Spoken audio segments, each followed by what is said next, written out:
Bueno, de vuelta, muchísimas gracias por la participación tan activa de ustedes. Le agradecemos a todos los asistentes que están de modo virtual vuestra participación. Son muchos, hay más de 30 y pico de personas. Así que bueno, esperamos haber honrado el compromiso de renovar el interés de todos ustedes cada año en estas cosas. Bueno, el tema que voy a abordar ya lo comentó Carla, y me han encantado las exposiciones previas, me parecieron espectaculares, y se ha hablado mucho de las palabras mágicas, ¿no? O de la magia de las palabras, en el sentido de que puede haber muy buenas ideas, muy buena creatividad, que se transmite en palabras, pero que no se transmite en acción. Eso es lo que nos han querido inducir los expositores y yo coincido totalmente.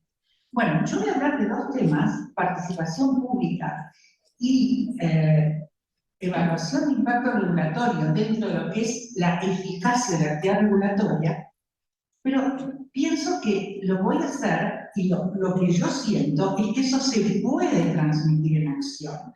Y de hecho, que en acción funciona en todas las latitudes del mundo. O sea, en Europa, en Estados Unidos y en Latinoamérica, salvo en la República Argentina, en algunos ámbitos que no están muy desarrollados, teniendo, no obstante, las figuras jurídicas supranacionales de aplicación directa y nacionales y provinciales para hacerlas efectivas. Entonces yo creo que estos ámbitos son ámbitos para decir, bueno, esto no se aplica, ¿para qué lo vamos a hablar? No, son ámbitos de potenciar ideas, de transformar y de cambiar actitudes, ¿no es cierto? Y de todos, no solamente de los colegas, sino también de la sociedad. Bueno, Roberto Gabriela, a quien por supuesto no me puedo asimilar porque lo admiro como profesor de Derecho Constitucional, piensa más o menos algo parecido, cuando en su obra el derecho como una conversación entre iguales se refiere al ideal regulatorio de la conversación entre iguales y nos habla de la necesidad de tener en cuenta los resultados de la deliberación inclusiva cuando se organizan debidamente las instituciones para asegurarla. De este modo, dice, podremos construir instituciones sensibles a lo que la ciudadanía afirma y remarca cuando se pone de pie ante ciertos temas y reclamos. Entonces, esta breve introducción me sirve de puntapié inicial para dos aspectos que voy a tocar sintéticamente dentro de elaboración normativa eficaz. Y cuando pensamos en elaboración normativa eficaz, en particular me voy a referir a la actividad regulatoria de los órganos ejecutivos, provinciales, municipales y comisiones comunales, también otros órganos que ejercen actividad administrativa, y también voy a comprender la actividad regulatoria de los consejos deliberantes municipales, a través de ordenanzas municipales, las distintas temáticas que los habilitan en nuestra provincia, la ley orgánica de municipalidad. Entonces, tanto en la elaboración de reglamentos administrativos por órganos que ejercen actividad administrativa, como en la elaboración de ordenanzas municipales, y desde otra óptica de análisis, en el diseño de las políticas, programas, proyectos públicos, en su control y evaluación posterior, y en su monitoreo, la participación de la comunidad como uno de los estadios previos, necesarios y convenientes, yo creo que es una nota típica, esencial, y que debemos tenerla muy seriamente en cuenta desde distintas ópticas de análisis. Primero, del derecho supranacional de los derechos humanos, y eso es para aquellos que dicen que no está regulado el instituto. No importa. Los tratados internacionales de derechos humanos con jerarquía constitucional, que tienen una aplicación directa y operativa, promueven el derecho a esta participación y tienen jerarquía constitucional. Desde otro punto, desde otros instrumentos internacionales, que no son de derechos humanos, pero que por supuesto sabemos que tienen jerarquía superior a las leyes, como por ejemplo las cartas iberoamericanas, aprobadas por las conferencias iberoamericanas de ministros de la Administración Pública y Reforma del Estado, como la Carta Iberoamericana de Participación Ciudadana, por ejemplo, por citar alguna de ellas, del año 2009, la cual se centra en la democratización de la gestión pública y que se soporta fundamentalmente en este derecho genérico que tienen las personas individual o colectivamente de participar en dicha gestión. Y esto necesariamente implica mecanismos y herramientas complementarias a las previstas para la representación política en el Estado. Esto, por supuesto, desde el reconocimiento de una gestión pública participativa, entonces, en donde en sus fases, en algunas o en todas, ese es el desiderario, tenga alguna incidencia, oír a la comunidad, favorece, ¿cuáles son las ventajas? Favorece la legitimación de las medidas, los programas, los reglamentos que se adoptan. Contribuye a su diseño conforme a las expectativas que tiene la sociedad. Favorece la inclusión y la cohesión social. Se basa en un principio muy importante, que es el principio de corresponsabilidad social, y se logra, a mi juicio, mayor eficacia, es decir, mejores resultados, y se logra mayor cumplimiento de esas medidas, de esos programas. Las cartas iberoamericanas de gobierno electrónico, de calidad en la gestión pública, el Código Iberoamericano de Buen Gobierno, la de participación ciudadana, la que me referí, proponen un lenguaje común sobre la democratización de la gestión pública en Iberoamérica para estar al servicio de los ciudadanos, esa administración servicial a la que refirió el doctor Marta al inicio. Los procedimientos participativos, es decir, con participación de la comunidad en la elaboración de regulaciones administrativas y desde otro punto de vista en las ordenanzas municipales, tienen múltiples ventajas. Estos procedimientos, los de, por ejemplo, para regulaciones administrativas generales, procedimientos participativos, tienen historia de larguísima data, no hay ningún descubrimiento actual. En Estados Unidos y Norteamérica funcionan desde el año 1946, incorporados a la Ley de Procedimientos Federal Norteamericana, y siguen en vigencia. Y esa es la génesis de la participación, que luego se traduce en Europa en, bueno, directivas de la Unión Europea y su transpolación a los países en las normas de procedimiento de Francia, las nuevas normas de procedimiento administrativo, la asociación del público con la administración en la formulación de políticas públicas, en España, muchas comunidades autónomas de España. ¿Y cómo se instrumentan? Con un montón de diferentes herramientas. Por ejemplo, consultas públicas obligatorias antes de emitir una regulación administrativa general. Por ejemplo, la Ley Administrativa General de España, 2015, actualizada en 2021. Es decir, antes de emitir un reglamento administrativo, debe publicarse para esa consulta pública obligatoria cuáles son los problemas que el reglamento tiene que solucionar, cuál es la necesidad de solución, cuáles son los objetivos de la norma, cuáles son las opciones y alternativas regulatorias y no regulatorias para resolver el problema. O también otros medios, por ejemplo, la participación de ciudadanos o entidades ciudadanas en lo que se denominan los paneles o los jurados ciudadanos. Estos son instituciones que están reguladas en la Ley Foral de Navarra en España, en la nueva Ley de Participación Democrática de Andalucía de 2019, en el Reglamento Tipo de Participación Ciudadana de la Federación Española de Municipios del 2018. Les comento las fechas para advertir que no es nada nuevo lo que estamos diciendo. Esto se aplica, por ejemplo, los paneles ciudadanos para debatir la administración con ciudadanos determinadas políticas que pretende emprender y hacer una escucha activa de qué piensa la sociedad sobre eso. ¿Hay interés en eso? ¿Cuál es el interés? O los jurados ciudadanos integrados con entidades y ciudadanos a los fines de evaluar determinadas políticas o proyectos ya llevados a cabo.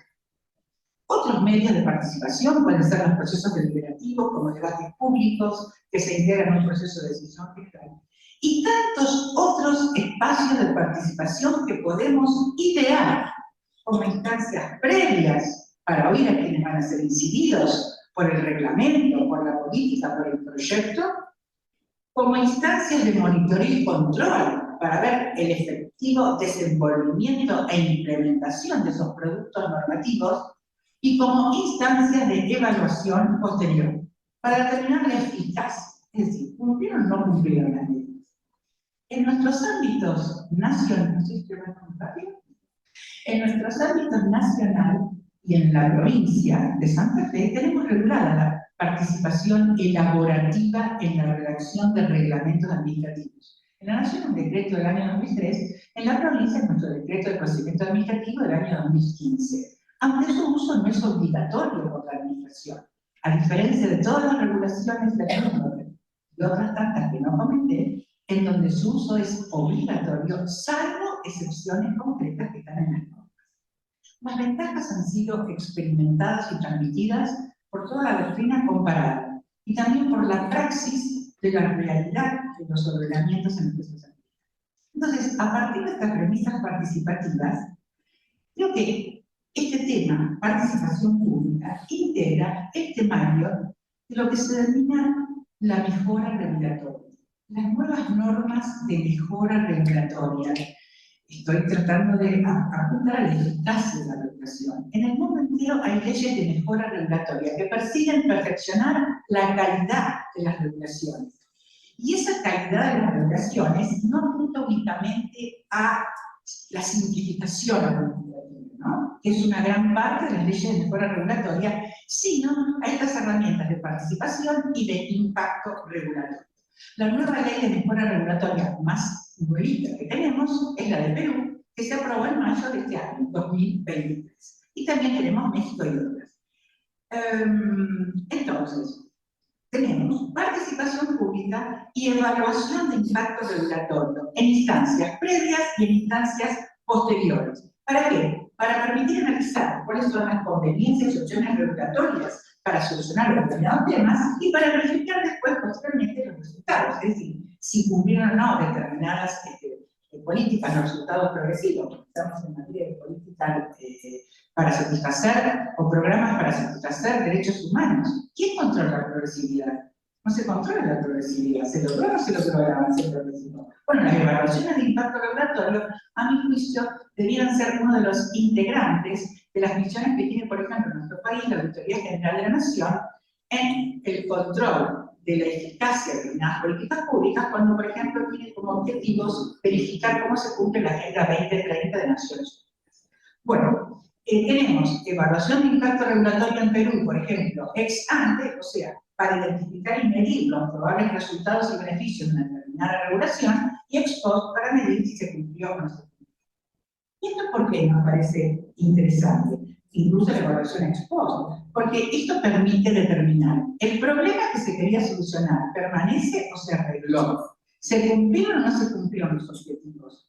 ¿Tuvo los impactos previstos? Y esto es importantísimo, porque puede llevar a la modificación total o parcial, o a la derogación incluso ante un resultado negativo de un análisis de impacto regulatorio posterior. Es que lo que pasa es que lo que debemos pensar para darle valor real en acción a estos institutos es que la definición de lo que es interés general en la actualidad no puede quedar en la cabeza del órgano legislativo o en la cabeza del administrador, ¿cierto? Las decisiones públicas de mayor trascendencia tienen que ser precedidas de la información necesaria, de los conocimientos y de las herramientas necesarias que puedan valorar y medir cuáles son los efectos de las medidas que se proyectan, cuáles son las alternativas o opciones y cómo se van a implementar. Y esto se logra a través de esta evaluación de impacto regulatorio en una de cuyas instancias la participación pública realmente es esencial. Bueno, además está decir que también en Estados Unidos existe esta evaluación de impacto regulatorio, la evaluación que una norma tiene sobre el federalismo, la evaluación de la flexibilidad regulatoria, la evaluación de riesgos, etc. Y en la Unión Europea, desde el 2009, se volvieron a diseñar directivas, ¿no es cierto?, para esta iniciativa Better Regulation, o sea, mejora regulatoria, que introducen necesariamente la evaluación del impacto o el análisis del impacto regulatorio, para mejorar el proceso de adopción de decisiones, para evaluar las alternativas a una determinada política pública, en términos de ¿qué? De costos, beneficios y riesgos. Y esto ayuda a identificar cualquier posible efecto oculto o negativo que puede tener una determinada regulación y cuantificar, otra cosa importantísima, los costos de cumplimiento de una regulación para los ciudadanos, para las empresas y para la administración. Bueno, en Francia ya es también totalmente regulado y hay una ley orgánica en Francia que determina, en una enmienda de la Constitución, se determinó que todo un proyecto de ley debe ir acompañado de una evaluación de impacto regulatorio que está definido por ley, bueno, con todas las características que tiene que tener. Entonces yo creo, y por eso en el título dice la eficacia funcional del derecho, que estos institutos apuntan no a palabras mágicas, Y no tiene que quedar sin ideas, sino la eficacia funcional del derecho, y no solamente formal. Y esto vale para las regulaciones administrativas, para las regulaciones de naturaleza jurídica o legislativa, como pueden ser las ordenanzas municipales, y para las regulaciones administrativas. Porque el orden, la certidumbre, la claridad de las regulaciones, la coherencia tienen valor, tienden a lograr transparencia, tienden a lograr participación pública previa a proponer normas jurídicas y después su evaluación en su uso. Ya termino. Hay distintos estadios que en la doctrina europea, hay un libro espectacular que se nos recomienda, Evaluación de Impacto Regulatorio, de dos autores, Thibault y Aubry, que hay miles de esquemas de evaluación. Hay algunos que piensan que tiene que haber una evaluación de impacto inicial, preliminar, cuando se determina cuál es el problema a solucionar, pero se detectan cuáles son los vacíos en el conocimiento que tiene el regulador para poder regular ese problema. Esa es la etapa de recoger información. Después tenemos la evaluación de impacto parcial, donde hay opciones más detalladas en cuanto a la política. Evaluar a los costos, beneficios, forma de implementarla, y ahí tenemos las consultas públicas formales, y la evaluación de impacto final, donde se recogen todos los resultados y se hacen las recomendaciones para la regulación realmente adecuada. ¿Cuáles son las ventajas? Le añade, a mi juicio, rigor al proceso de elaboración de políticas públicas. Aumenta la transparencia del proceso mediante las consultas. Esto es interesante, permite una visión externa ajena al órgano que es responsable o competente para resolver, y facilita la coordinación entre las diferentes políticas ya existentes. O sea, hay interferencias, hay sinergias, hay intercambios. Entonces yo creo que es un instrumento de muchísimo aporte. La ley mexicana del 2018 lo contempla con estas ideas para lograr los resultados. Y entonces yo creo que la gestión regulatoria debe incluir los dos puntos: consulta a los interesados, es decir, participación pública en todas las etapas del proceso, y análisis de impacto regulatorio hasta la evaluación final. ¿Por qué? Porque cuando no se evalúan los resultados de la labor parlamentaria o de la labor administrativa regulatoria, se omite visualizar los efectos, si se logró o no los resultados. Entonces, la evaluación de la eficacia de la regulación es esencial, definiendo los aspectos a evaluar, los indicadores a utilizar, que nos van a permitir verificar la eficiencia, suficiencia y eficacia de esa norma. Es decir, los resultados logrados versus los esfuerzos realizados, los recursos utilizados y el grado de solución del problema. Y en definitiva, hacer la base para reformular políticas, para reorientar objetivos, para controlar su cumplimiento y para determinar nuevos cursos de acción. ¿Para qué? Para lo que es el fundamento de la actividad regulatoria, que es la satisfacción de los derechos de las personas. Vamos.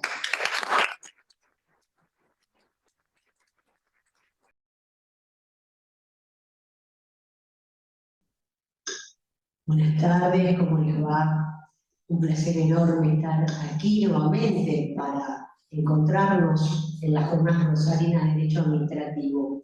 Hoy el decano dijo algo que es muy importante, por ahí pasó desapercibido. Dijo que Rosario era una escuela, la Escuela de Derecho Administrativo de Rosario. Es una frase colmada de contenido. Estas jornadas, de alguna manera, son la prueba viviente de la escuela que existe en esta ciudad, en esta materia.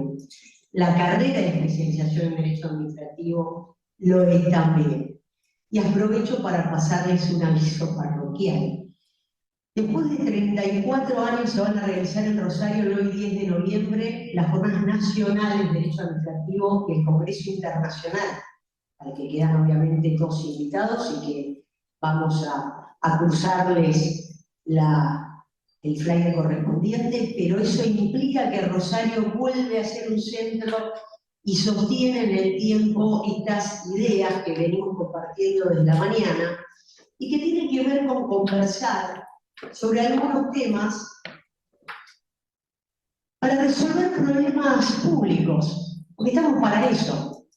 O sea, no estamos solamente para escucharnos entre nosotros. Y creo que la prueba cabal de esto es que cada uno de los temas que hoy se trabajaron aquí tienen esa consecuencia directa. A ver cómo reformulamos, transformamos, lo explicamos de otra manera, pero en definitiva lo que queremos es cambiar para resolver.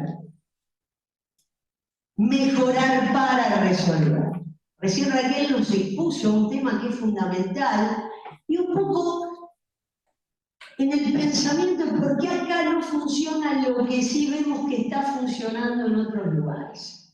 Y yo vengo con un tema que les digo que es bastante desafiante y que viene de una historia que tiene que ver, en primer término, con una experiencia que tuve cuando trabajé en la Municipalidad de Rosario, en una reforma concreta administrativa, y el tema de la regulación es algo que se mantuvo, digamos, en mi esfera de interés y del equipo de investigación, respecto de cómo se pueden hacer determinadas cosas que parece que no se pueden hacer.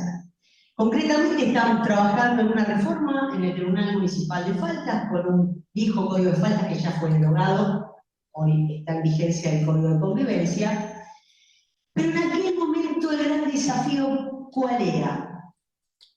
Recuerdan que había arrancado un proyecto de desconcentración de funciones en Rosario a través de la creación de los distritos, ya había 2 distritos funcionando físicamente, teníamos un tribunal de faltas funcionando físicamente en un lugar que después se mudó a otro, pero en definitiva había otro punto ahí de funcionamiento, teníamos direcciones que se relacionaban con el tribunal de faltas y nosotros pretendíamos algo que no se llamaba así en 1997, no se llamaba despapelización, pero queríamos sacarnos las carpetitas con las actas adentro para que los juzgamientos se pudieran hacer en diferentes lugares y no necesariamente en un lugar concentrado, como lo era ese viejo tribunal de faltas, alguno se acordará, de calle Sarmiento y Rodríguez. En ese momento nos trataban de locos, los funcionarios de Hacienda decíamos que nos achacaban gastar dinero en balde, utilizando términos acomodados, evidentemente, a unas jornadas de este calibre. Y desde junio de 1997 hasta diciembre del 98 trabajamos en esta transformación que tenía que ver con organización, que tenía que ver con regulación sin tocar el código de faltas, pero más que con modificar la regulación tenía que ver con transformar el lenguaje natural en que estaba escrita esa norma al lenguaje en código de las máquinas.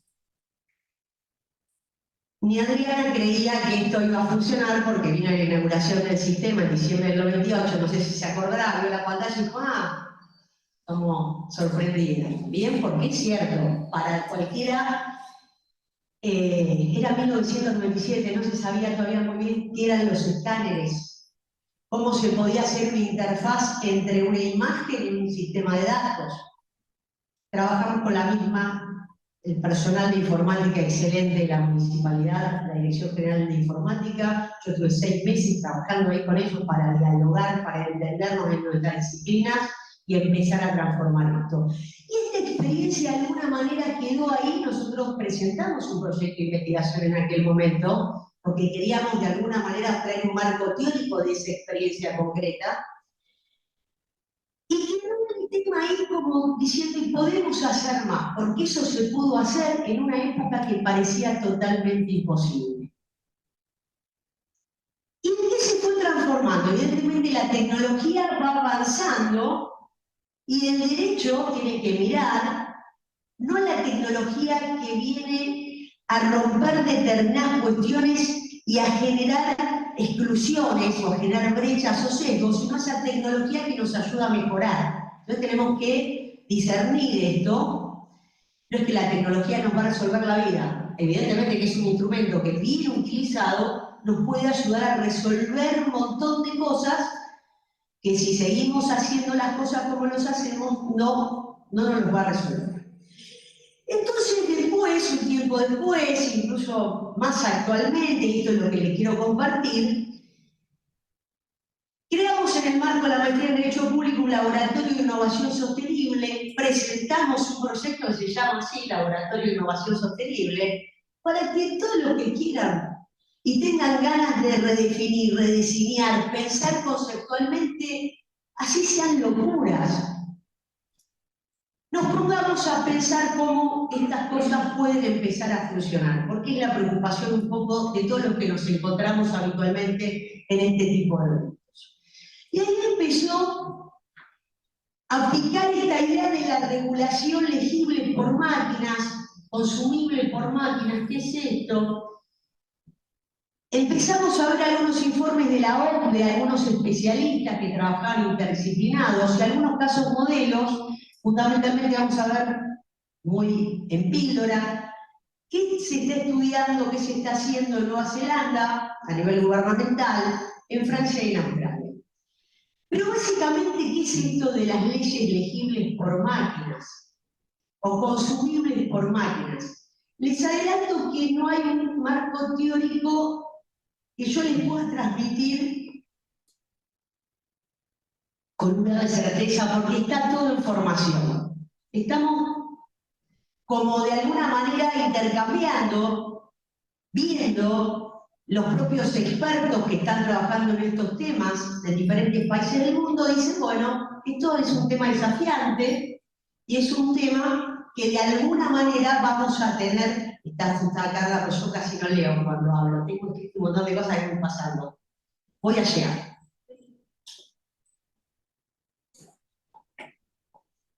Legibles por máquina o consumibles por máquina básicamente implica dos tipos de maneras de proceder.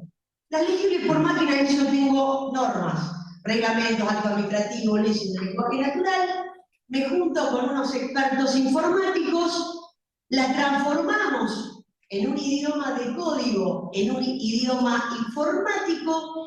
¿Y qué hace el sistema? ¿A qué ayuda? A operar el funcionamiento de la ley con una interpretación clara, porque el código da determinados resultados respecto al funcionamiento de la norma, no es que interpreta el funcionario. Esto directamente ya la máquina, las reglas del código informático, el idioma binario, ya interpreta la aplicación y clarifica cuál es la conducta a seguir, la sanción a aplicar, el beneficio otorgado. Legible por máquina. Consumible por máquina. Voy a hacer una disquisición teórica. Ya hay autores que piensan que la elaboración normativa, sea la ley del reglamento, el acto administrativo, se puede automatizar desde el origen. Esto genera evidentemente la resistencia, no, las competencias del órgano. La Constitución dice que, bueno, digo que hay países que están trabajando y tienen modelos para algunos casos, no es que toda la legislación se automatiza. ¿Por qué se llama consumible? Porque directamente se genera con determinados programas, con determinados protocolos, se genera la regulación. ¿Y qué hace esta regulación consumible por máquina? Directamente impacta en el control permanente en tiempo real de la política pública, que de alguna manera tenga esta norma como imperativo para ponerse en ejecución. Obviamente que en estos minutos estoy tratando de clarificar el tema para conceptualmente dejar la idea. A partir de ahí se genera un movimiento que es pequeño, que no es grande, pero que es interesante, que es el movimiento de las as code, o las reglas como códigos, llamadas RAC, en su sigla. ¿Pero qué representa? En definitiva un cambio, por eso le expliqué primero conceptualmente algo, es un cambio fundamental en la manera que entendemos la elaboración normativa, tanto por parte de los parlamentos como por parte del órgano administrador y toda la actividad reglamentaria que pueda venir del Poder Judicial también. A partir de ahí, las RAC no pretenden mejorar lo que está. Eso es un punto, mejorar lo que está. Fundamentalmente lo que pretende es transformar para cambiar el sistema y en vez de hacer el proceso de la política pública y después hacerla imperativa a través de la regulación, decir que que la regulación esté objetivada a través del lenguaje de código, del lenguaje binario, a partir de ahí hacer un control para hacer el refinamiento de la política pública, y es un impacto de retroalimentación. Entonces, claro, ¿qué es lo primero que advertimos acá? Advertimos que ya el funcionario, recién Raquel lo decía, ¿qué pasa con el interés público? ¿Quién define este concepto? Bueno, lo va a definir los resultados de algo que mejore determinadas cuestiones. Es un trabajo mucho más transversal y abarcativo. Y por eso genera un montón de resistencias. Y yo les voy a explicar en estos minutos que quedan cuáles son los modelos y para qué se usan, como para bajar un poquito el tema a la realidad. ¿Qué pasa en Nueva Zelanda? Nueva Zelanda, el gobierno de Nueva Zelanda, a través de su laboratorio, la PLU, que es un laboratorio de innovación de servicios, hizo trabajar un equipo interdisciplinario, es decir, expertos en regulaciones, expertos en determinados temas concretos, transporte, salud, etcétera, con, evidentemente, gente del lado de los sistemas, ¿no? Expertos también en sistemas. Esto implica interdisciplina, ya el derecho solo no va a resolver nada. A veces esa intención que tenemos nosotros de modificar la norma, nosotros redactarla y después quererla aplicar, nos trae algunos problemas. Equipo interdisciplinario, fundamentalmente se fijaron en dos temas puntuales y usaron este sistema RAI. Uno para el otorgamiento de beneficios, y otro tema que tenía que ver con el tema de emprendimientos, y bueno, o sea, focaliza dos temas en particular y está probando regulaciones elegibles por máquinas en dos temas particulares. Es decir, que no tenemos que decir toda la legislación. Vamos a ver. Yo confío mucho en estos sistemas, incluso para los gobiernos locales, es decir, lugares más manejables en donde puedo impactar transporte, hábitat, salud, es decir, puedo empezar a mezclar política pública, probar lo que tengo con esto, e ir viendo cómo refino la política pública a través de la aplicación objetiva de la norma. Francia también tiene un sistema y lo utiliza para la elegibilidad del otorgamiento de beneficios. ¿Y qué hace? Compara este sistema, base de datos de personas elegibles para el otorgamiento de 15, 20, 30 beneficios, lo compara con todos los datos tributarios y laborales, comerciales de esta persona, para ver cuántos beneficios le tocan. Y Australia lo usa, es muy interesante, para ver la elegibilidad de los parlamentarios australianos, y es interesante porque tiene codificado parte, obviamente, de la Constitución australiana a estos fines. Entonces, ¿qué podemos hacer? Primero, intentar pensar diferente. Creo que es la primera acción, es decir, ¿hay otras maneras de resolver este galimatía que tenemos de profusión normativa y lagunas? Puede ser que sí. Hay lugares en donde esto se está intentando, como les digo, esto está en formación, esto está en un momento perfecto para que todos metamos manos, pensemos cómo podemos contribuir al desarrollo de un marco teórico y cómo vamos bajando a la realidad haciendo pruebas pilotos en determinados lugares. Por otro lado, estamos desarrollando un concepto de regulación que básicamente tiene que ver con esto, pero incorporando una tecnología que se hizo muy famosa por el Bitcoin, pero en realidad que se utiliza, o se puede utilizar, para temas de mejoras de gobierno, que es el blockchain, y para esto esta idea de criptorregulación como una idea de una actividad de condicionamiento de derechos, simplemente para articulación con otros derechos, y también una actividad, o sea, una actividad de incentivos o de fomentos, pero que respetando normas de jerarquía superior, esta actividad que tiene que ser objetiva, mensurable, sostenible, y que está inserta en una plataforma, en códigos informáticos para la ejecución de determinadas políticas públicas. Este concepto de criptorregulación tiene que ver con blockchain porque tiene que ver con información encriptada, información fiable, información que no se puede alterar, información que es compartida y distribuida, que está en registros que muchas personas pueden compartirla a la vez. Es decir, una idea de pensar diferentes soluciones para problemas repetentes. Y para concluir, yo estoy convencida que al deterioro de los derechos fundamentales hay que aplicarle más constitucionalismo, hay que simplificar. Cuando hablamos de constitucionalismo en la Argentina estamos hablando de tratados con jerarquía constitucional. Estamos hablando de una constitución que es muy sabia, pero que nosotros a veces nos parece que a través de normas locales o normas inferiores podemos alterar y naturalizamos esto. Y en este sentido es pensar en un registro distribuido regulatorio que contemple estándares y normas fundamentales que tutele derechos fundamentales universales como educación, salud, hábitat, transporte, trabajo, inclusión.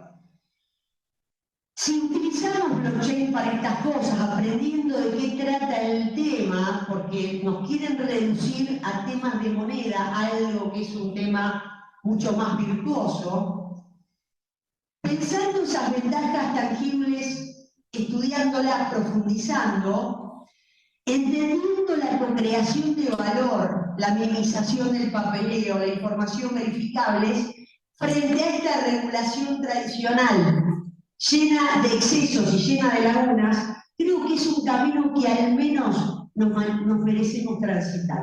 Muchísimas gracias.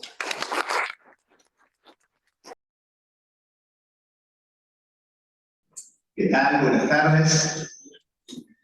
Bueno, en principio agradecer como siempre por la invitación a la doctora Belén Thaler, a la doctora María Antic y a la doctora Raquel Almeraque especialmente, por su generosa invitación, como siempre, y tenernos siempre en cuenta para la invitación a la jornada. Bueno, el tema de este panel que habla de la eficacia normativa, justamente yo voy a hablar de la otra cara de la moneda, de la ineficacia normativa, y me referiré especialmente a la temática de los consejos municipales de la ciudad, de la provincia de Santa Fe, de diferentes consejos. Vamos a hacer un breve análisis de algunos fallos, de la Cámara Contenciosa 1 y 2 y de la Corte Suprema de Justicia de la provincia de Santa Fe. Como les decía, esta ineficacia de la actividad regulatoria se produce por múltiples factores. Yo me detendría a analizar simplemente la incompetencia material. Y esto se da especialmente, no es que los concejales de los diferentes consejos de las ciudades se levantan y quieren emitir legislación, no quieren regular porque se les ocurre. Simplemente sucede que cada vez son más las necesidades colectivas de la sociedad, ellos escuchan todas esas necesidades y comienzan a querer dar soluciones, y a veces esas soluciones no traen más que problemas. ¿Por qué? Y porque se exceden de los límites de su competencia, de lo que pueden resolver, de lo que pueden tratar, y eso lo que produce es la ineficacia de la norma. Y una de las problemáticas, tal cual lo dijo la doctora Raquel, es que no hay una medición posterior. Entonces no sabemos qué fue lo que pasó. Lamentablemente ni el Estado a veces sabe qué fue lo que pasó con tanta regulación, ni aquellas que se declaran inconstitucionales. Es interesante ver esta problemática, a mi entender, porque uno analiza cómo puede ser que tanta regulación puede afectar al ciudadano, y cómo se comporta el ciudadano ante tanta regulación por parte de los órganos de naturaleza legislativa de los municipios de la provincia de Santa Fe. Al analizar este tema, obviamente, que no podemos dejar de mencionar que en nuestra provincia, bueno, la Constitución Nacional, el artículo 123, ordena claramente que las provincias tienen que tener una constitución asegurando el régimen municipal y regulando el alcance y contenido de esta autonomía municipal. Lamentablemente, la provincia de Santa Fe está en deuda, la Corte Suprema de Justicia de la Nación, ya en los últimos fallos sobre autonomía, dejó claramente establecida su postura de que la provincia de Santa Fe tiene que solucionar este tema. Esto realmente trae muchísima preocupación.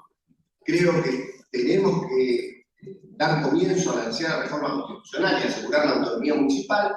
Sin perjuicio de ello, también hay un proyecto del Ejecutivo provincial que está en la legislatura sobre la modificación de la Ley Orgánica de Municipalidades, donde también se trata el tema de la autonomía. Más allá de todo esto, hoy la competencia material de los consejos municipales de la provincia de Santa Fe está dada por la vieja Ley Orgánica de Municipalidades, la Ley 2756. Y está expresamente en el artículo 39, y el artículo 39 tiene 71 incisos, y regula la materia de Hacienda, materia de obra pública, seguridad, circulación y tránsito, beneficencia y moralidad, orden social, cultura y deporte, y en lo relativo a administración.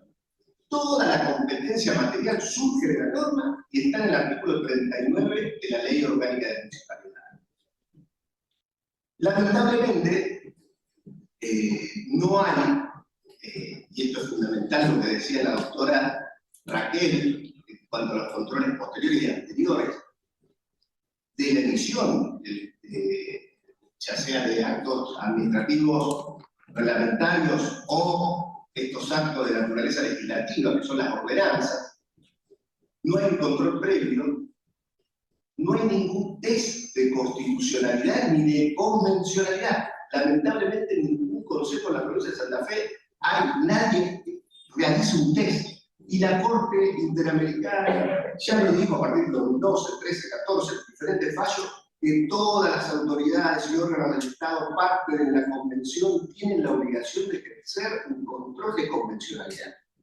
Esta obligación vincula a todos los poderes y órganos estatales en su conjunto, los cuales se encuentran obligados a ejercer un control de convencionalidad. La Corte es clara, los tres órganos del Estado tienen que hacer un control de convencionalidad y máxime los consejos municipales se deben realizar, este test que deben realizar de constitucionalidad y convencionalidad, y no requiere una reforma estructural del órgano. Basta con 2 técnicos especialistas en derecho constitucional para que puedan hacer esto ante cualquier proyecto. Particularmente, vamos a ver, he visto, hay innumerables fallos sobre incompetencia, por qué se dictan normas de carácter general, generalmente ordenanzas. Los consejos también pueden emitir decretos, resoluciones del cuerpo y también decretos, resoluciones de presidencia, pero los que de carácter general suelen ser las ordenanzas. Así se materializan las provincia de Santa Fe. Hay un fallo ya viejo, del 2014, de la Cámara de la Propiedad Horizontal contra la Municipalidad de Rosario, donde se planteó la Cámara la inconstitucionalidad de la ordenanza 9008 de la Municipalidad de Rosario, que crea el registro público de administradores de consorcio de propiedad horizontal. Realmente, la ordenanza habla del registro, de las obligaciones de los administradores de consorcio, cómo hay sanciones para los administradores. Realmente la Cámara hizo lugar a la demanda de la Cámara de la Propiedad Horizontal y declaró la inconstitucionalidad de esta norma, que claramente, si ustedes leen los considerandos, se hace mención a que se tuvo en cuenta la ley 941 de la Ciudad Autónoma de Buenos Aires, y el decreto reglamentario que creó esto en Buenos Aires, pero la ciudad de Buenos Aires no tiene la misma competencia material que la ciudad de Rosario. Nadie, que encima lo mencionan, esto es increíble. Después la Dirección de Asuntos Jurídicos tiene que salir de los distintos municipios a defender esto. Y después se recurre a una relación de privados. Si yo tengo un departamento en el centro y pago 500.000 pesos de despensa y todos los propietarios pagamos lo mismo porque no tenemos el dinero para pagarlo, ¿por qué el Estado tiene que regular? Si yo no soy la parte débil de la relación, ¿cuál es el objetivo de regular este registro? Crearle derechos, obligaciones y sanciones a los administradores de consorcios. Para mí realmente es increíble.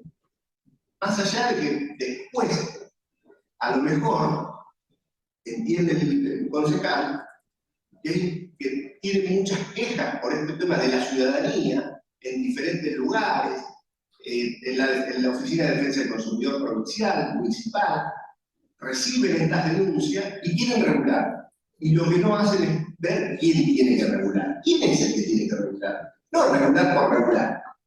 ¿Tenemos competencia para regular esta materia? Realmente la Cámara dijo que no, esto está firme, y dice que es facultad del Estado provincial la regulación de los ejercicios profesionales y del Estado nacional las regulaciones dadas por la ley de propiedad horizontal. La Cámara dijo que no. Después hay otro fallo de la Cámara, que esto es interesante porque está en la Corte, que admitió, vamos a ver el fallo de la Cámara, pero esto fue a la Corte por denegación de queja del recurso de inconstitucionalidad, y la Corte abrió la queja ahora, este año, así que se va a resolver. Hay una problemática, en este caso, que también es la Cámara de Propiedad Horizontal como la Municipalidad de Rosario.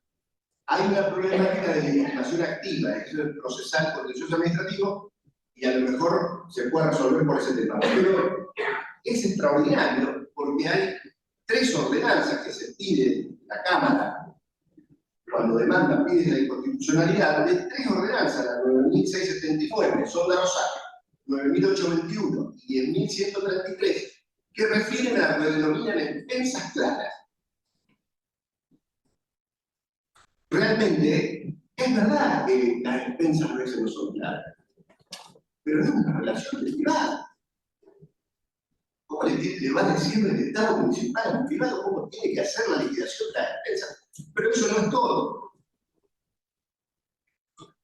En los considerandos también se hace mención que, en consonancia y a los fines de unificar y estandarizar los pagos relativos a expensas, proveedores y servicios de multas imprescindibles de los mismos, que los mismos se realicen exclusivamente de manera bancarizada, eliminándose de este modo el pago en efectivo.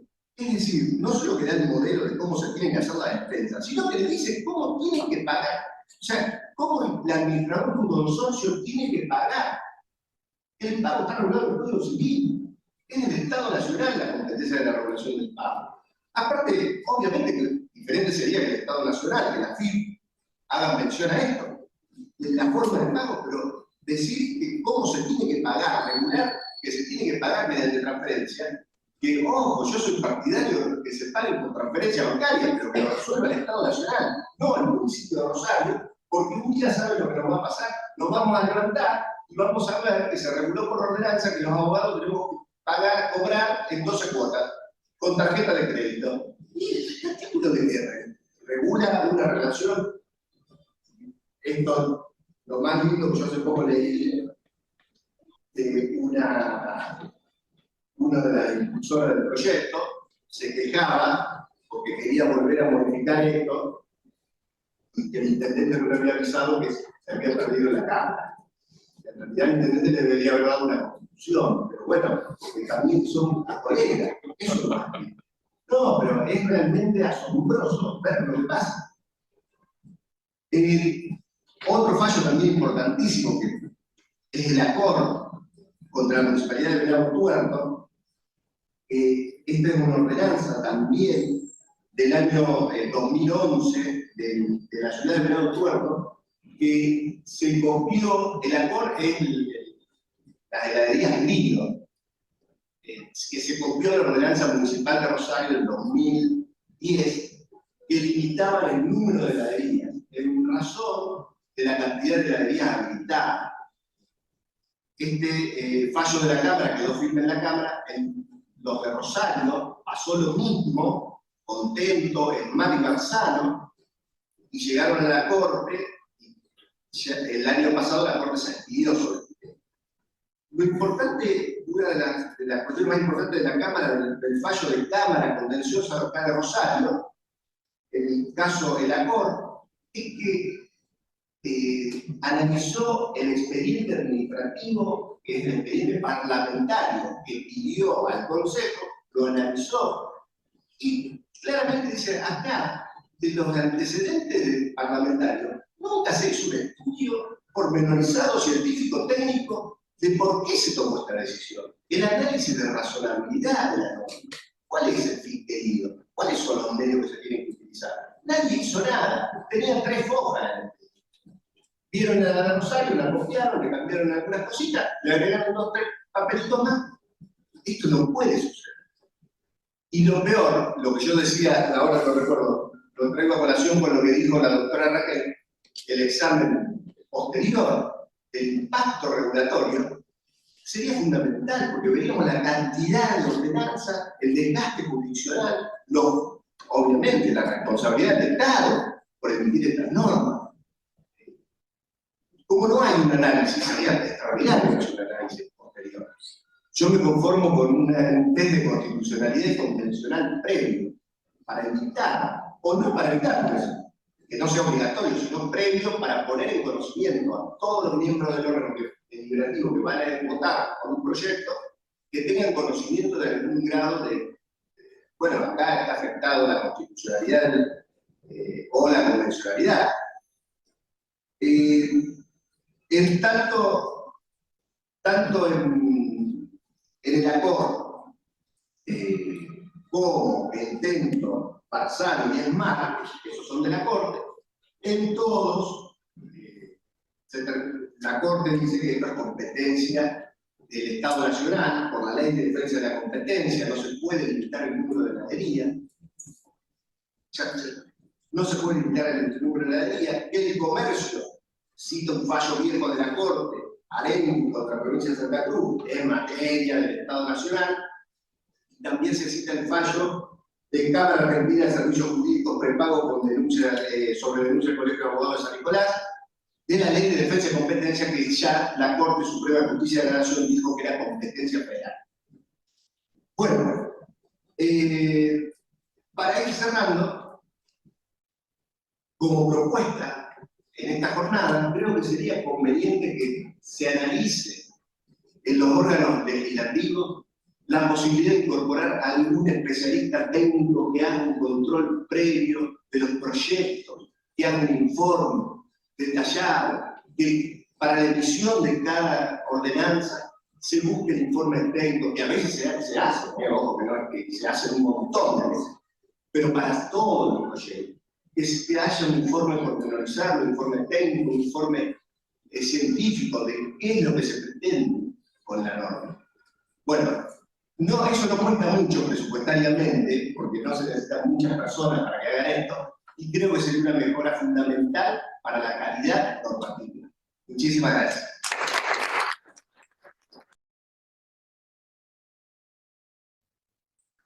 Bueno, muchas gracias. En primer lugar, el agradecimiento por la gentileza que siempre tienen las doctoras Thaler y Ariana en invitarme a estas jornadas. Ellas transitan por su 18ª edición, parece mentira, ¿no? Estaba recordando en sus primeras ediciones lo difícil que fue empezar a instalar este mojón, que afortunadamente sigue en buena medida gracias al trabajo inconmensurable, me consta, de las doctoras, y quiero nombrar también, permítaseme, a las doctoras Mignoni y Tonero.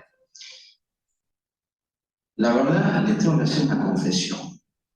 Estoy muy tentado en romper esto que tengo acá y hacer referencia a un montón de cosas muy interesantes que escuché. Me parece que son realmente muy ricas. Le dijo Raquel, le dijo como Analía, que dijo Ariel. Pero bueno, voy a tratar de hacer un mix, si la doctora me lo permite y el tiempo me lo permite, ¿no? Aclarando que en este tipo de eventos yo tengo muy presente la enseñanza y el estilo expositivo del profesor Mata. Me ha marcado mucho porque me ayuda a ser concreto y conciso y tratar de no olvidarme casi nada. Por eso, sepan disculpar si a veces uno tiene esa escuela tan arraigada, ¿no? Al momento de exponer, por lo menos en este tipo de estilo de evento académico. El plan de trabajo que nosotros nos proponemos abordar en este evento tiene que ver, en primer lugar, con la vinculación entre las buenas prácticas administrativas y la democracia deliberativa, a posteriori de ello, con el abordaje de la necesaria participación ciudadana, la elaboración, desarrollo y control de políticas públicas, y finalmente lo inherente al impacto que tiene esa participación ciudadana en la actividad regulatoria. En lo que refiere a la buena administración y la democracia deliberativa, a mi entender, en la actualidad, resulta necesario que la administración pública propenda al despliegue de su actividad con base en el sistema de democracia deliberativa, al cual vamos a tratar de aludir brevemente a continuación. Ello resulta, pues, clave para hacer efectivo el derecho fundamental a la buena administración. No vamos a hacer referencia aquí a lo que tan brillantemente ha desarrollado el profesor Jaime Arana Rodríguez Muñoz, complicado, pero me parece que es clave hacer referencia a este derecho fundamental a la buena administración, como presupuesto ineludible, básico y necesario para que existan buenas prácticas administrativas. Así, cabe recordar que la democracia deliberativa es uno de los modelos teóricos de democracia que más impacto ha tenido en las últimas décadas, tanto en el ámbito anglosajón como de manera reciente en el continental europeo. Fíjense que filósofos de la estatura de Habermas, Cohen, Petit, Thompson y, diría yo, indirectamente Rawls, John Rawls, han sido vinculados a esta teoría de la democracia deliberativa. La idea central de la democracia deliberativa es que las decisiones políticas solo son legítimas cuando son el resultado de una amplia deliberación democrática que implican, por una parte, la participación de todos los sujetos potencialmente alcanzados por dichas decisiones y, por otra, la posibilidad de presentar, discutir y aceptar o rebatir los argumentos que cada uno pueda presentar en favor y en contra de las diferentes alternativas de decisión. Esta deliberación democrática se articula en una estructura doble. En primer lugar, debe producirse en un nivel llamado institucional, haciendo que los órganos representativos actuales y los procedimientos decisorios existentes sean los más democráticos y deliberativos que se pueda, y creando, cuando sea posible, nuevos espacios y mecanismos de participación y de deliberación democrática complementarios. Y en segundo lugar, la deliberación pública debe poder desarrollarse de forma libre e informal en la esfera pública no institucional, que está compuesta ¿por qué? Por los medios de comunicación, por las redes sociales, por la acción de la sociedad civil organizada y no organizada, por el accionar de los sindicatos, las iglesias, así como por los debates y discusiones que los ciudadanos llevan a cabo en cualquier escenario público. Fíjense que todo esto, que tiene que ver con esta segunda acepción, si se me permite, de la democracia llamada deliberativa, que aborda lo inherente a la esfera pública no institucional, tiene una creciente vigorosidad en el mundo, sobre todo en el mundo occidental, a partir de las nuevas tecnologías, y en particular a partir de las redes sociales.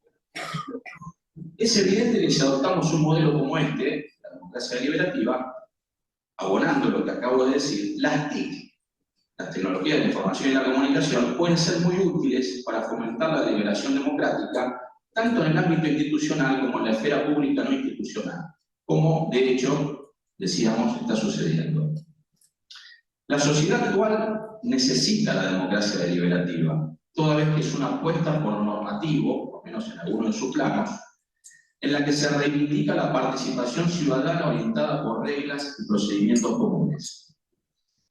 La concepción deliberativa de la democracia es una postura antielitista, porque rechaza el criterio según el cual alguna persona o grupo de personas se encuentran particularmente capacitadas para decidir en nombre de los demás de forma imparcial. La democracia deliberativa rechaza el elitismo decisional. Absolutamente opuesto es ese modelo a él. Este último criterio, epistemológicamente elitista, fue defendido por los padres fundadores de la democracia norteamericana, que entendían que las mayorías no estaban capacitadas para gobernarse a sí mismas. Por eso decían, la voluntad de las mayorías debía someterse al filtro de un selecto cuerpo de representantes. Fíjense que en este caso, volviendo a la esencia de la democracia deliberativa, la intervención permanente de los ciudadanos en el proceso de toma de decisiones es vista como una condición necesaria, hago hincapié en esto, necesaria del sistema democrático. Por ello, dicha intervención debe ser alentada y no restringida. Me permito agregar, asegurada. Algo de eso decía Raquel. Yo estoy de acuerdo con ella. Ella dice que en Santa Fe se debe contemplar de manera imperativa el tránsito por determinados procedimientos participativos a modo de regla general. No que quede al arbitrio del funcionario de turno. Totalmente de acuerdo, lo planteé en su momento, pero la mejor norma es la norma posible. Como enseñaba, ¿no? En algún momento, aún a pesar de lo cual creo que se ha producido un enorme avance, por lo menos en materia de procedimiento administrativo en determinadas esferas en Santa Fe. Así pues, la deliberación pública debe entenderse como un procedimiento que tiene como objetivo incluir todos los puntos de vista y los argumentos disponibles, con el fin de determinar dónde radica el balance de dicha argumentación, asegurando el libre y razonable asentimiento de quienes deben cumplir las decisiones que adopten los diversos órganos del Estado. Esto muy brevemente con respecto a algunas ideas que me parece importante refrescar, repasar, acerca de la democracia deliberativa. En lo que tiene que ver con la participación ciudadana en la elaboración, desarrollo y control de políticas públicas, en particular de instrumentos normativos, me parece interesante de señalar en estos eventos que son tan importantes porque nos ayudan a todos a reflexionar, a repensar, a alentar la puesta en práctica a partir de un granito de arena que podamos nosotros aportar en ese sentido, a los fines de mejorar la calidad de vida de la ciudadanía, como lo decía Analía. Obviamente creo que todos vamos a estar de acuerdo en eso. Digo, es importante repasar que la cuestión relativa a la participación ciudadana no debe ser entendida como una cuestión de moda o de preferencia. Vieron que ahí tenemos moda, ¿no? Si bueno, está de moda hablar de tal cosa. Me parece que está de moda hablar de participación ciudadana. Ahora, al momento en el que el gobernante de turno, que ha declamado en muchos eventos, en muchos espacios, que va a permitir que la ciudadanía realmente sea escuchada y que pueda formar parte efectiva de la toma de decisiones, cuando llega al poder y lo tiene que repartir, muchas veces se olvida de eso. Entonces, es fundamental que nosotros sigamos horadando la piedra, si se me permite la expresión, para que en algún momento llegue todo esto al gobernante de turno y que se atreva a aplicarlo en la práctica. En Santa Fe ha pasado. Creo humildemente que hemos tenido gobernadores que han avanzado en muchos casilleros. Todo esto falta, desde ya, un camino muy largo por recorrer, pero se ha avanzado. Entonces, no es una cuestión de modo o preferencia, sino que es una consecuencia necesaria de la evolución de la discusión sobre el Estado y la democracia, con sus implicancias sobre las políticas públicas. La misma, la participación ciudadana, constituye un canal fundamental a través y a partir del cual se sustenta la búsqueda de mayor transparencia, cercanía con la ciudadanía y su empoderamiento real. Es importante que la participación ciudadana se diseñe de forma correcta, cuente con recursos adecuados y nazca del deseo genuino de involucrar al público y de tener en cuenta sus aportaciones. Tiene que haber un deseo genuino, tiene que ser verdadero. Un cauce bien diseñado de participación ciudadana puede promover un funcionamiento democrático más eficiente, legitimar el accionar de los órganos de gobierno, implementar con éxito nuevas medidas y lograr nuevos resultados sociales. La apertura del Estado hacia el ciudadano, generando caminos efectivos de participación por parte de este, requiere que una vez abiertos los mismos, la ciudadanía esté dispuesta a participar y a ejercer los roles que se atribuye y reconoce. Es muy interesante en torno a esto lo que señala el economista indio, Nobel de Economía, Amartya Sen, que dice: no es concebible la participación de la sociedad civil en el diseño, puesta en marcha y evaluación de las políticas estatales, a menos que esta, vuelvo a esta idea, haya sido empoderada. Dicho empoderamiento implica que el ciudadano conoce sus derechos individuales y colectivos, la forma en que se puede obtener la garantía de su ejercicio, despliega su capacidad de análisis de la información pertinente, valora su participación política y tiene la voluntad de ejercerla. El éxito, a mi humilde modo de ver, de las iniciativas de participación ciudadana depende en gran medida de una expectativa razonable por parte de la ciudadanía acerca de la posibilidad de incidir directamente en las decisiones referidas a cuestiones de su interés. Es que la ciudadanía realmente advierte que va a ser escuchada, que no va a perder su tiempo. Y que si los gobernantes de turno consideran que sus ideas, sus propuestas, por determinadas razones que tendrán que explicar, tendrán que fundar, no son incorporables en esa oportunidad, tendrá la devolución. También lo hemos hablado con Raquel en muchas oportunidades, la referencia de vida. Esa creo que también es una asignatura que ha quedado un tanto pendiente en Santa Fe, para que en algún momento se pueda mejorar. Entonces, en la formación de una conciencia política y participativa en el Estado democrático, los ciudadanos han de tener acabado conocimiento sobre los asuntos que les atañen, para que en la deliberación con los representantes de las instituciones del Estado puedan ejercer un papel activo y proponente sobre las cuestiones que los afectan y no reducirse a ser simples receptores de la información que ofrecen las instituciones del Estado. Y aquí, obviamente, tenemos que hacer referencia a la importancia que tiene el acceso a la información. No sé si está Paulo por ahí. No. El acceso a la información, digo, Paulo tuvo que ver mucho el tema de Santa Fe en alguna oportunidad, por parte de la ciudadanía. Tengamos presente que el derecho de acceso a la información ha sido objeto de expreso reconocimiento por parte de diversos tribunales internacionales, en particular por la Corte Interamericana de Derechos Humanos, el célebre caso López Reyes versus Chile de 2006. Voy a tratar de ir sintetizando. El acceso a la información pública es un derecho reconocido expresamente en el artículo 13 de la Convención.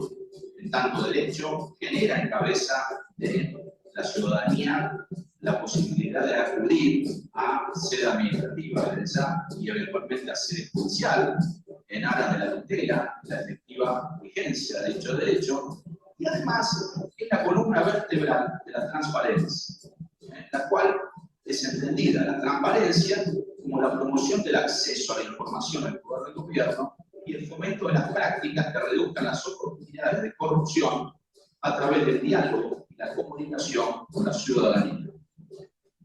En su dimensión política, la transparencia fomenta el posicionamiento de la ciudadanía como agente de control del proceso de diseño y ejecución de políticas públicas, redistribuyendo el poder en su beneficio en desmedro de la burocracia.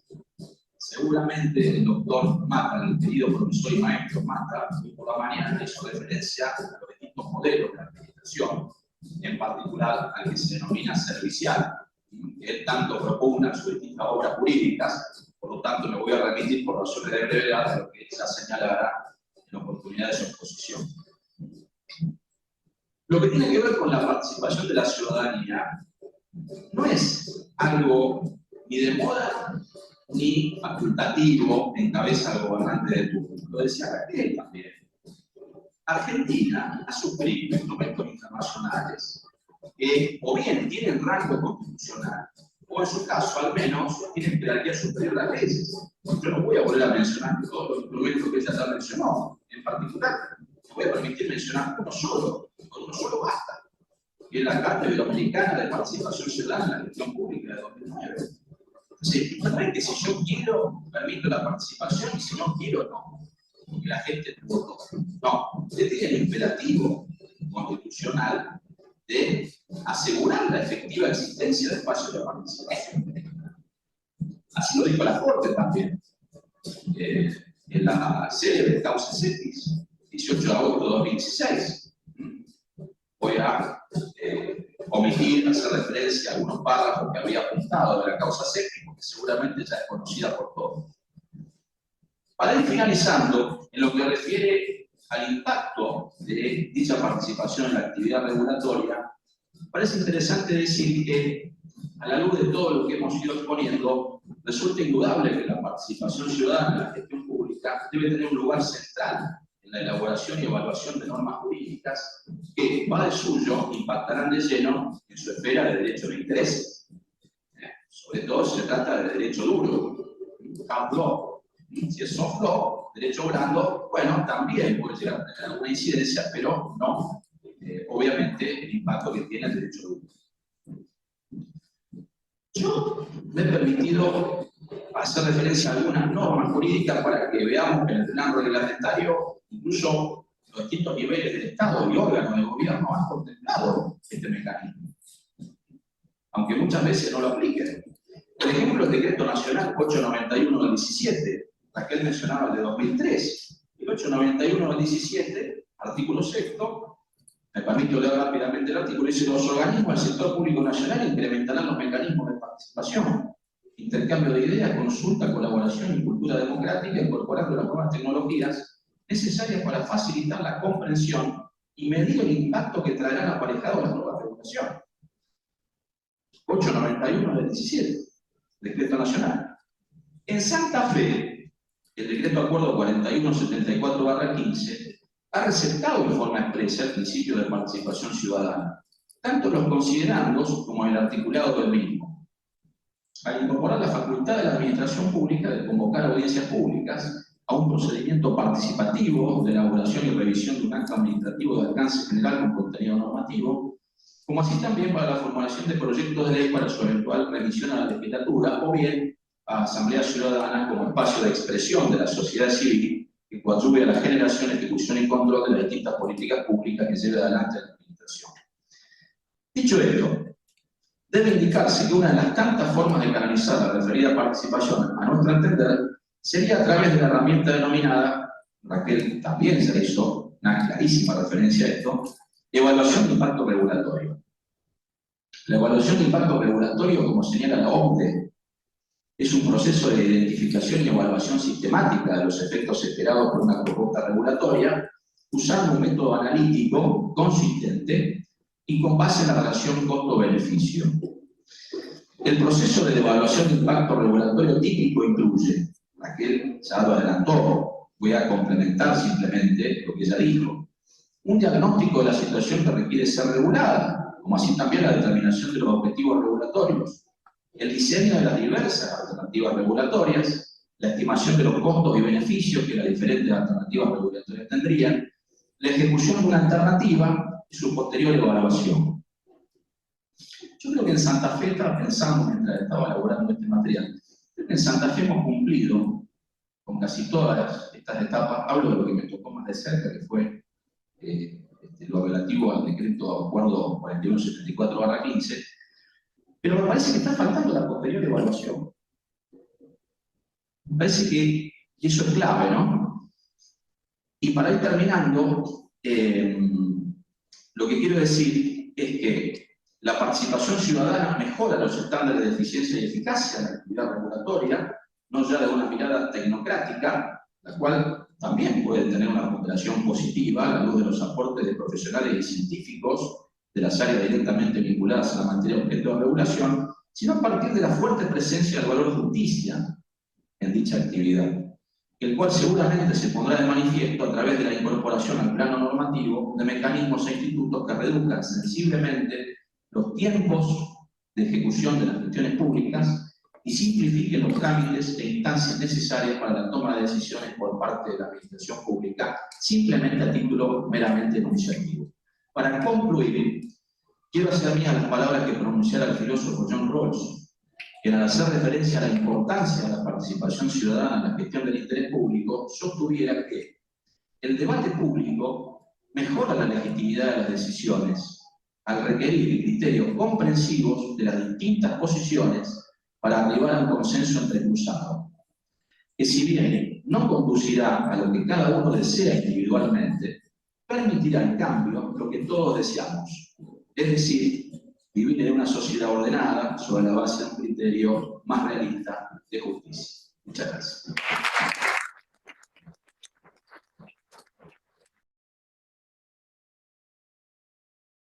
Se escucha, ¿verdad? Bueno, primero, el agradecimiento más que oportuno a la organización, tribunales por habernos convocado, y sobre todo por la integración en este panel. La verdad que ha sido un lujo y escucharlos uno siempre aprende y nunca termina de recoger conceptos. Nosotros el tema que elegimos es consejos deliberantes, es decir, vamos a hablar de los niveles de organización de la administración de un órgano bicéfalo, como es el Estado, municipal, donde los departamentos ejecutivos suelen ser altamente desarrollados y los órganos deliberantes no tienen usualmente el mismo grado de desarrollo. Nosotros, ahora estamos acá, sí. Sabemos que cuando el Estado diseña una intervención, el objetivo último siempre es solucionar o mitigar, en la medida de lo posible, un problema que lo afecta. Y siempre, dependiendo de las evaluaciones que se presenten en este tema, para saber si se alcanzó o no se alcanzó el objetivo buscado por la intervención del Estado. Este tema de la rendición de cuentas, este tema de la transparencia, el énfasis en el análisis de las consecuencias de las políticas públicas, no es la regla en los consejos deliberantes, que ese nivel de Estado del que yo voy a hablar. Me concentro en esto porque mis predecesores hablaron de organizaciones administrativas mucho más desarrolladas. De manera que medir resultados, comparación de costos económicos de las normativas que se gozan y su efectividad, no suele ser el caso.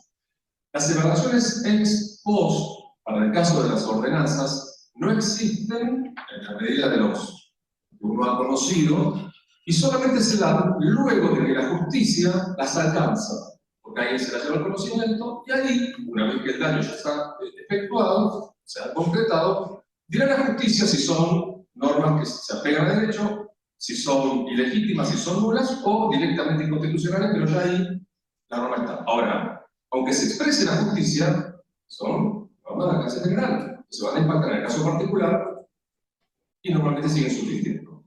Ahora bien, nosotros tenemos a la hora de la causa y la razonabilidad de las normas, que son lo que nosotros tenemos que estudiar a la hora de hacer el análisis crítico, tenemos que se ha producido una modificación muy importante con los sistemas políticos de alianza.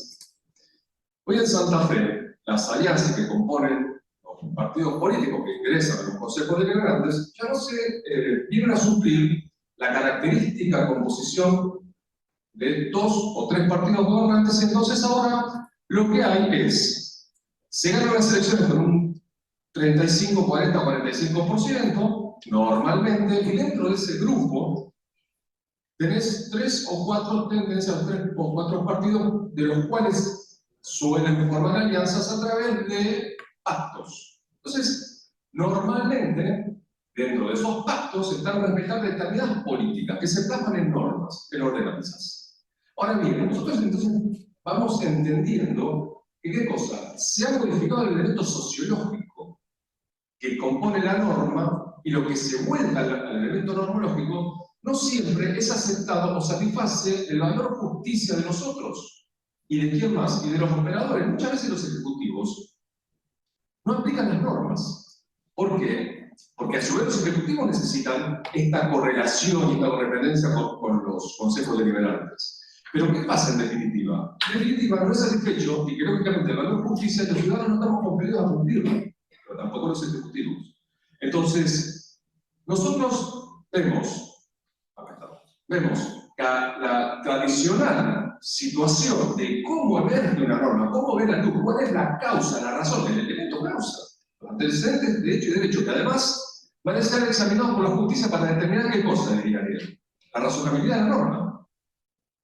Entonces, eso ahora tiene un nuevo componente que afecta el contenido sociológico de la norma. Entonces, nosotros tradicionalmente agregamos a esto a lo que tradicionalmente viene pasando, que es cómo ve la luz normal y regularmente una ordenanza en una ciudad promedio. Sabemos exactamente que cuando ciudades de primera categoría tienen cuerpos técnicos bastante desarrollados, muy técnicos, los consejos deliberantes algo desarrollados, pero después existen ciudades que no tienen esta complejidad técnica jurídica, que son las que nosotros hablamos regularmente, a de Rosario y de Santa Fe.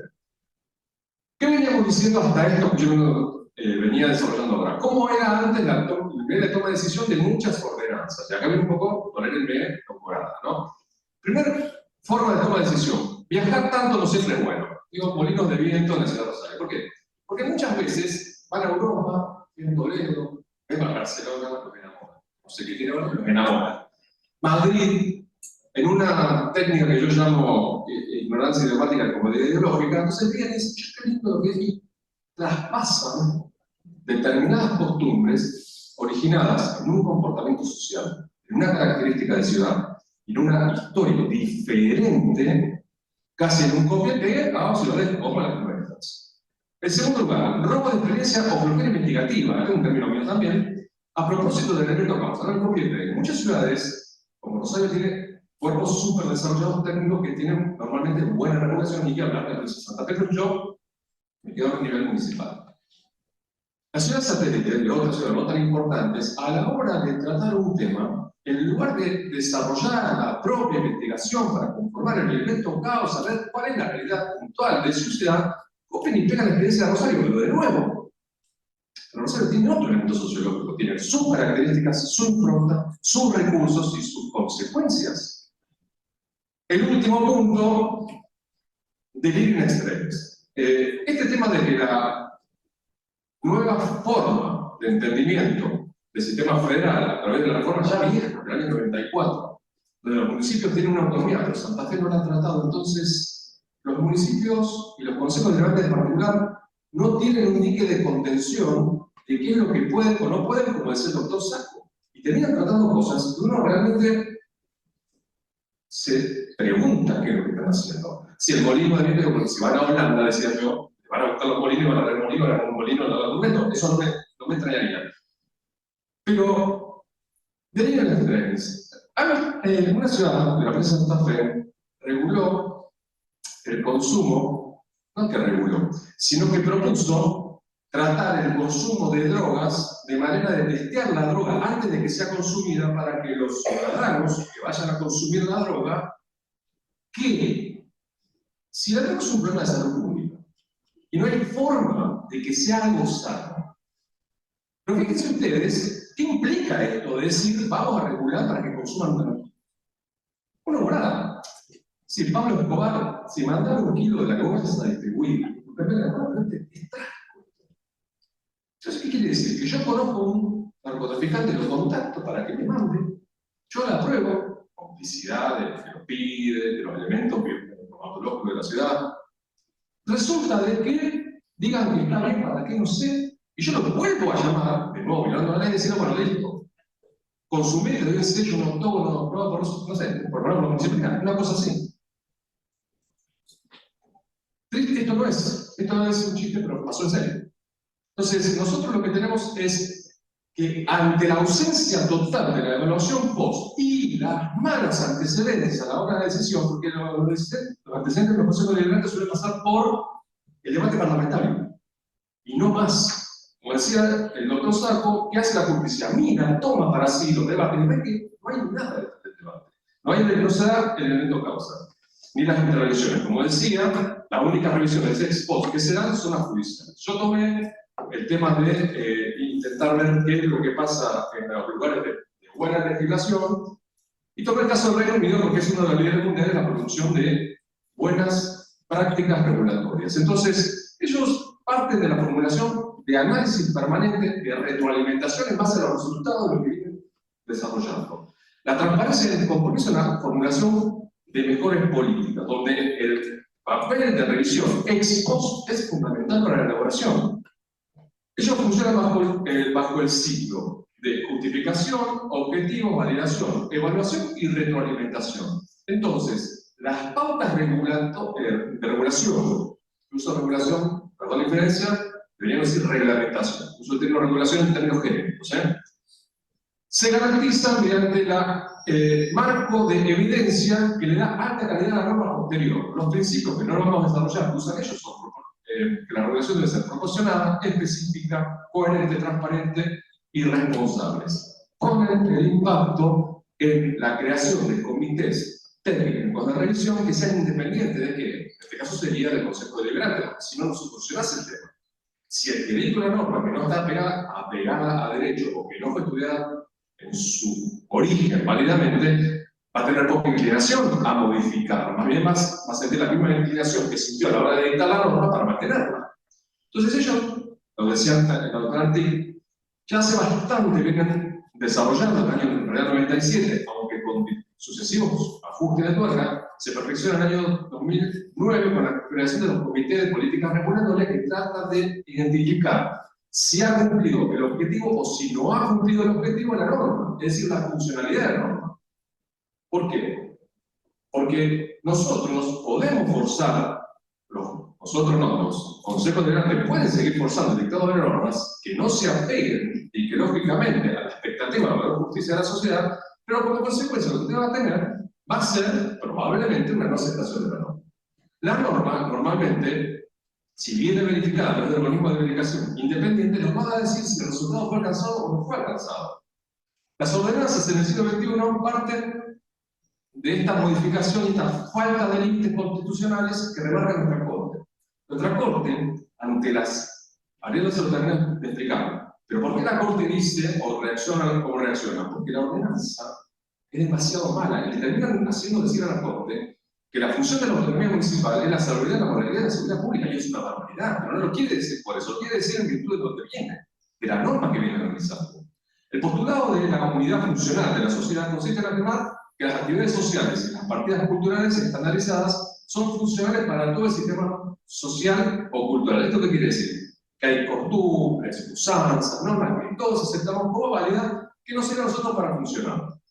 ¿Esto es así? No tan así. Porque existen mayorías, dice la crítica, existen mayorías, pero la norma puede ser dispara, puede ser funcional la norma, pero existen minorías o grupos para los cuales la aplicación de esa misma norma puede ser disfuncional. Entonces el legislador municipal, en este caso, debe reconocer primero que hay cosas que se le atribuyen funciones, es decir, cosas que están estandarizadas, que nosotros aceptamos.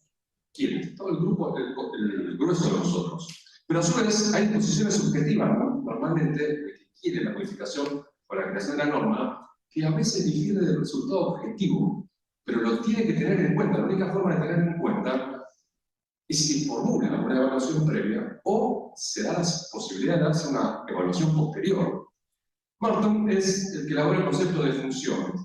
Dice, funciones son las consecuencias observadas que favorecen la adaptación o ajuste a un sistema dado. Y las disfunciones, las consecuencias observadas que aminoran la adaptación al sistema. Si nosotros somos conscientes de que la evaluación de una norma puede ser funcional, disfuncional o afuncional, es decir, cumplir con el resultado, ser contrario al resultado, o no cumplir ningún resultado, nosotros tendríamos una mejor práctica regulatoria. Se da siempre el ejemplo de, en el caso de de los indios Hopi que realizan este ritual de la danza de la lluvia, ¿no? Este recital, esta situación, este acto consiste en, cuando hay sequía, bueno, el médico brujo hace una serie de movimientos y tiene una función latente de unir a los miembros dispersos de la sociedad, van todos en el momento de la danza, y si llueve, esa danza va a ser funcional porque va a reafirmar las necesidades sociales y reafirmar la autoridad del que nos está convocando. Pero ¿y si no llueve? Y si no llueve, puede tener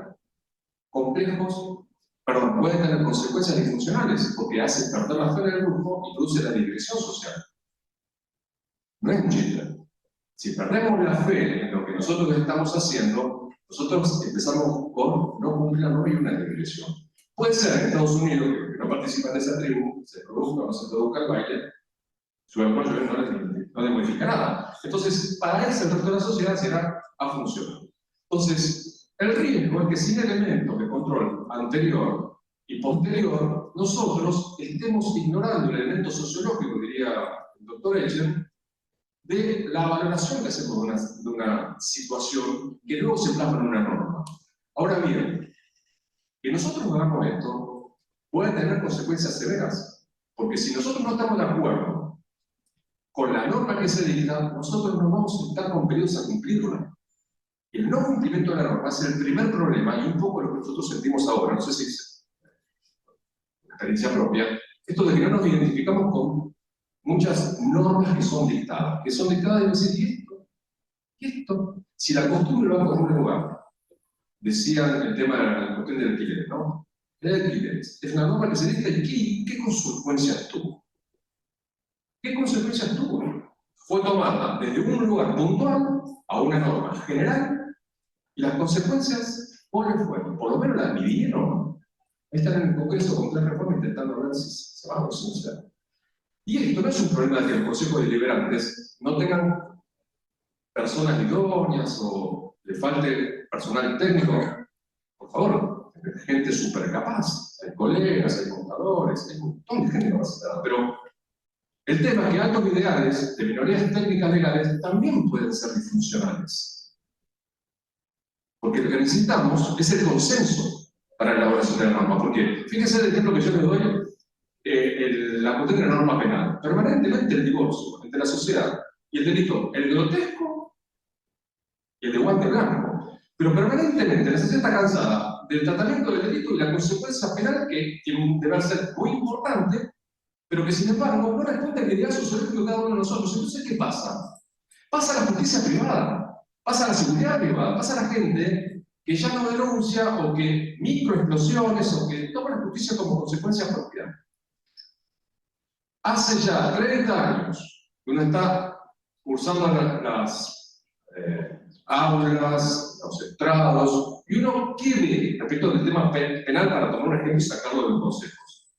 Hay un desapego tan grande con el consenso social de cómo debería ser la norma, que permanentemente es modificada y llevada a los límites, a la raya que tiene la sociedad, pero a través de actos grotescos, de situaciones dramáticas y de altas manifestaciones. Entonces, tenemos que ser conscientes que nosotros podemos tener dictado una norma cuyos impactos sean funcionales. Por ejemplo, no permitir la venta de alcohol a menores. ¿Por qué? Porque les queremos cuidar de los consumos problemáticos tempranamente. Pueden ser disfuncionales, robarle la norma a la gente que se va a drogar, y el problema de salud pública es ignorando un problema de salud pública gravísimo. O a funcionales. Dejemos que el esperanto sea el cuarto idioma de Ciudad Rosario. No importa, nadie lo va a impactar positivamente de una forma o de otra. ¿Cómo llegamos a esa conclusión? Y con esto terminamos. Evidentemente, se tienen que desarrollar los cuerpos para que las evaluaciones anteriores, el elemento causa, los elementos de hecho y de derecho que deben preceder el estado de la norma, existan más allá del debate vacío del Parlamento, del Pleno. Y además, tienen que darse los tiempos para que las evaluaciones posteriores de eficacia sean lo suficientemente realistas para permitirnos detectar, encontrar si esa norma tiene que seguir subsistiendo o si no. ¿Por qué? Primero por simplemente la cuestión económica. El costo que nos da a nosotros como sociedad sostener normas ineficientes tiene un impacto que no es medido. Como no es medido, no es reconocido.